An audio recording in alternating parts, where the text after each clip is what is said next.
Okay, thank you. Welcome everybody for joining us today for our special council meeting on the 28th of July, and I declare the meeting open at 9 a.m.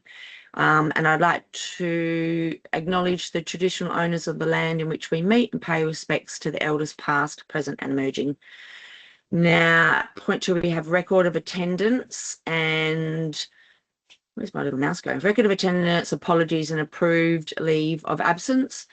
So we have elected members. We have Councillor Rachel Gibson, which is online. Councillor Benno Sutherland is online.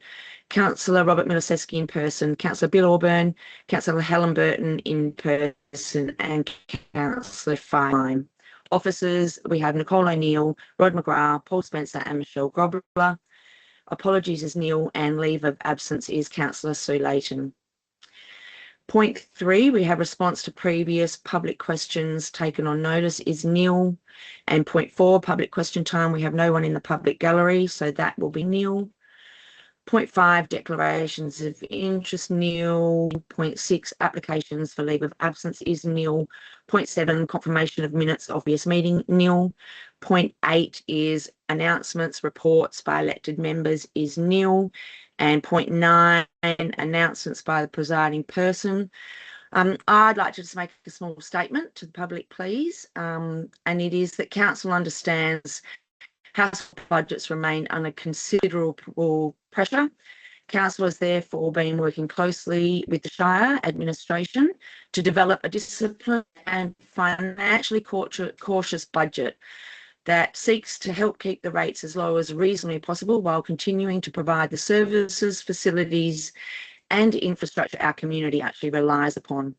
The proposed general rate increase is consistent with the Shire's long-term financial plan and aims to reflect the difficult balance between affordability for our ratepayers and the Shire's responsibility to maintain things like roads, community buildings, our recreation facilities, waste services, parks, reserves, and other essential assets across our large district.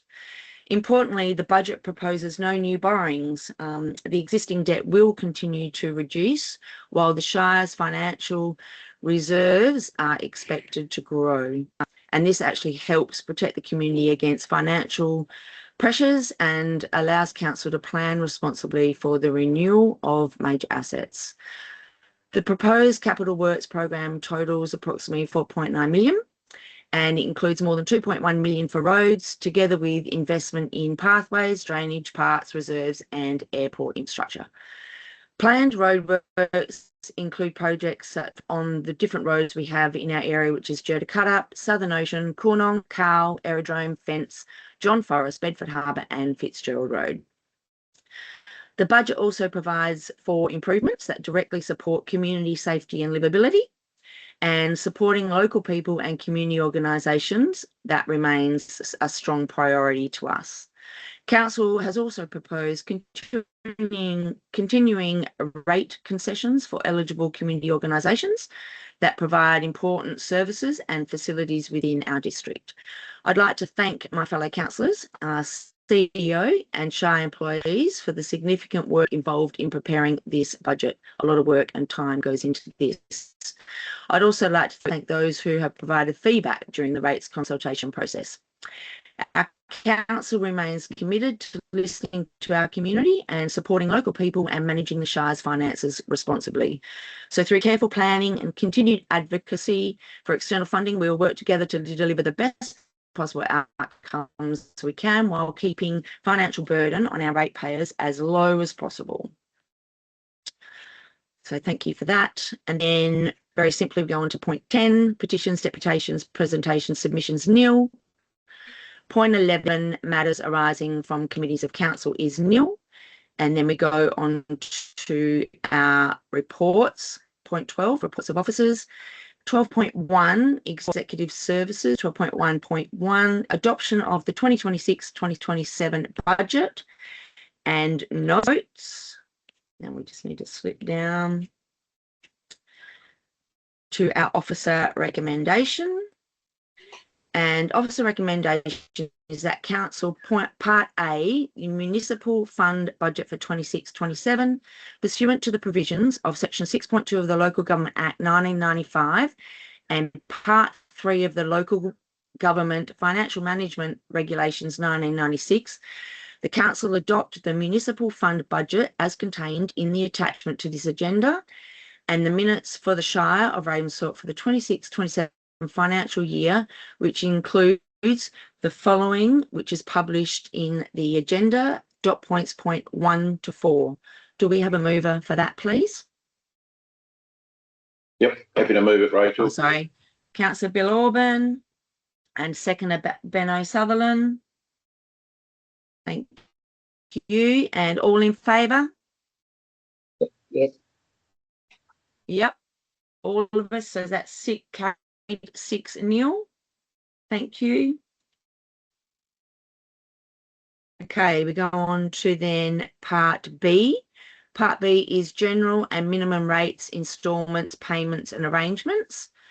We have point 1, for the purpose of yielding the deficiency disclosed by the municipal fund budget adopted at Part A above, Council pursuant to section 6.32, 6.33, 6.34 and 6.35 of the Local Government Act 1995 impose the following general rates and minimum rates on gross rental and unimproved values, and that is what is published in the agenda.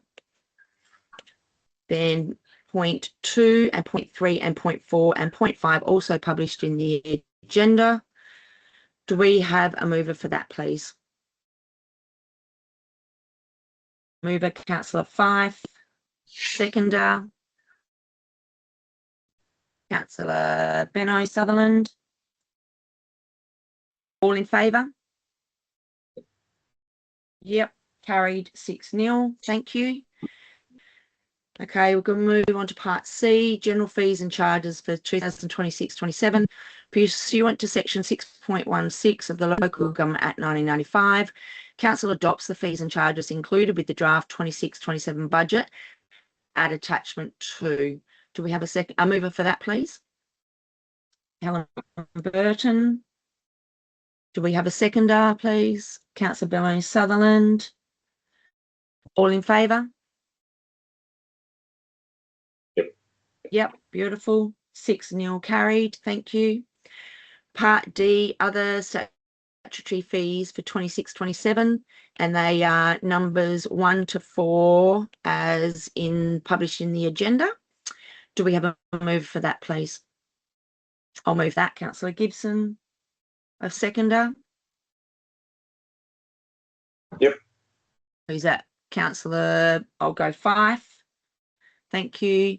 And all in favour? Yep, beautiful. 6-0 carried. Thank you. Part E, elected members' fees and charges. We've got points 1 to 4 as published in the agenda. Do we have a mover for that, please? Councillor Burton. Seconder. Councillor Auburn. All in favour? Beautiful. 6-0 carried. Thank you. Part F, material variance reporting. In accordance with Regulation 34 of the Local Government Financial Management Regulations 1996 and the AASB 1031 materiality, the level to be used in statements of financial activity in 26-27 for reporting material variances shall be 10% or $100,000, whichever is greater. Do we have a mover for that, please? Councillor Helen Burton. Seconder, Ben O'Sutherland. All in favour? Yep, beautiful. 6-0 carried. Thank you. Part G, rates exception. That pursuant to section 6.47 of the Local Government Act 1995, in keeping with past years, the 26-27 rates on the following properties be waived as community support and recognition for these organisations, and that is dot points 1 to 10 that is published in the agenda, and subject to the eligibility of exemption being reviewed. Do we have a mover for that, please? Yep. Is that Rob Miliseski mover? Yep. Councillor Miliseski and Councillor Auburn second. All in favour? Yep. Beautiful. 6-0. Thank you. And then part H is council superannuation. So the pursuant to sections 5.99B2 at the Local Government Act 1995, as a class 3 local government, council makes the election not to pay superannuation payments to its councillor members. Do we have a mover for that, please? I'll move that. Councillor Gibson. A seconder. Councillor Sutherland. All in favour? Yep, 6-0 carried. Thank you. Okay, then we'll go on to 12.2, corporate services nil. 12.3, projects and regulatory is nil. 12.4, infrastructure services is nil. Point 13, matters behind closed doors is nil. And point 14 is meeting closure. So I can declare the meeting closed. Thank you very much at 9:11.